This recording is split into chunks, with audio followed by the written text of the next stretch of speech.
and welcome back to Nerdybug's Teacher Corner. Today we're going to be continuing our alphabet series. We are on video 2. If you don't know what I'm talking about, we are creating a series where we're going through all of my ideas for how I teach the alphabet. So if you are an online preschool teacher or just a preschool teacher, then I really encourage you to subscribe to the channel. I'm telling you, you're going to get so much value out of these next few videos. Today we're going to be talking about how I teach the letter B to my students online.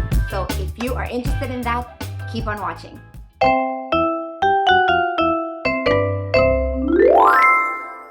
Alright, idea number 1 is to teach using the Jolly Phonics method. This is something that I mentioned in our letter A video, and it's something that I'm going to be mentioning in every video because I think it's a super useful, super good way to teach letter sounds to your students. Now, for the letter B, the Jolly Phonics story, song, and action revolve around a baseball bat. So the action is boom, like you're hitting a baseball using a bat. I do revolve a bit of my lesson around baseball, which brings me to the second idea, which is to play a baseball game. Now, if you're doing this in person, the way that I do it is I actually have these materials and I let each of the students have a try with the baseball bat. I throw them the ball, aiming towards the bat so it's easier for them to hit, and I let them hit the ball while they make the sound but. If you're doing this online, you can still ask them to pretend to hold a baseball bat or to bring an object from their house that kind of looks like a baseball bat, and you can play pretend baseball. Now, while we're on the topic of sports, idea number 3 is to play a basketball game with your students, and I think this one is really successful even online. The way that you do it is you ask them to prepare a basketball if they actually have a basketball, or any kind of ball which still starts with letter B, and then you also ask them to prepare a basket which also starts with the letter B. And the way that you play is you ask each student to prepare their basket a little bit farther from where they are, and you take turns or you all together shoot the ball into the basket.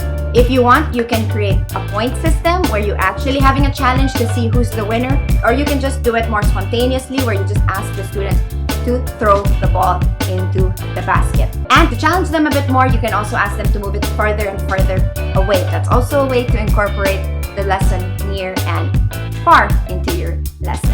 Alright, idea number 4 is to read the story Brown Bear, What Do You See? Now, if you've known me for any period of time that I've been a teacher, you probably know that I really like this book. It's a really simple story. Honestly, it's not anything super fancy or creative, and if you're a preschool teacher, you've probably already heard about it. But what I love about the story is that it almost has like a sing-song tune to it, so it's easy for the students to read it along with you, and it's a really good way to incorporate the colors and, of course, the B sound. You can also prepare materials for you to show the students. If you're doing this in person, you can just have your set of materials and let them use it.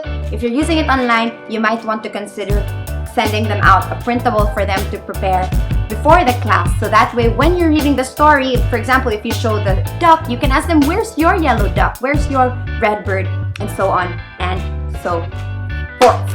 Alright, idea number 5 is to play a bingo game. Now, my bingo game is actually the letter C, if you can see that clearly. So obviously you can do this with any letter of the alphabet or any lesson, but I just thought it was more relevant to include it in this video. Okay, moving on to idea number 6 is to play with blocks. Now, as teachers, we know that blocks are a super helpful way for them to learn coordination. They can learn colors, shapes, and even patience when they're stacking up the blocks. If you're doing this online, you can survey to see if they all have blocks in their house, which is quite a common toy for students to have at home. You can ask them to bring it to class, or if you send out monthly or quarterly materials to your students, you can also include a set of blocks. Alright, idea number 7 is to play board games with your students. I mentioned this in another video, which I'll link down below for you to check out after this, but board games are a really good way for you to incorporate